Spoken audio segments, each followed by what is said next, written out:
Television का सबसे चहेता शो रियलिटी शो यानी कि बिग बॉस 14 शुरू होते ही चर्चा में आ चुका है। घर में एंट्री लेने के बाद कुछ कंटेस्टेंट तो ऐसे हैं कि पहले दिन ही लड़ पड़े, वहीं कुछ अपनी निजी ज़िंदगी के चलते सुर्खियों में आ गए हैं। और इसी बीच शो की कंटेस्टेंट पवित्र पुनिया के बारे में उनके एक्स बॉयफ्रेंड रहे पारस छाबड़ा ने बड़ा खुलासा किया है।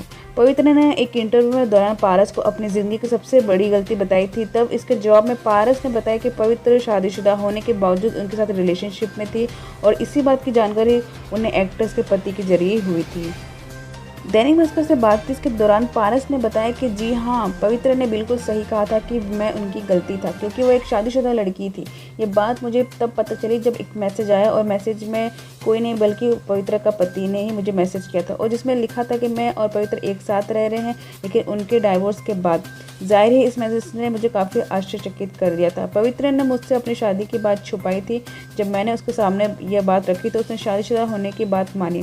हालांकि मैं एक शादीशुदा महिला को डेट नहीं करना चाहता था और इसीलिए हमारा रिश्ता ख़त्म हुआ।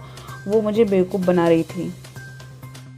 पारस ने आगे यह भी कहा कि सिर्फ इतना ही नहीं, पवित्र के बारे में मुझे ऐसी कई बातें एक के बाद एक पता चली जिससे मैं काफ़ी हैरान था, और यही वजह थी कि मैं इस रिश्ते से बाहर निकल गया।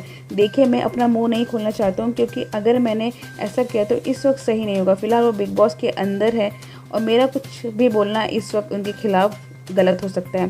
खेल के दौरान वे क्या बोलती हैं इस पर मेरा रिएक्शन निर्भर करता है। फिलहाल मैं सिर्फ यही कहूँगा कि पवित्र ने मुझे धोखा दिया है और जिसे मैं कभी भूल नहीं सकता। और आपको बता दें कि पवित्र पुनिया और पारस छाबड़ा साल 2018 में रिलेशनशिप में रह चुके हैं। पवित्र के बाद एक्टर ने कंचापुरी को डेट किया था, जिसे पिछले सीजन के दौरान अनबन चली थी।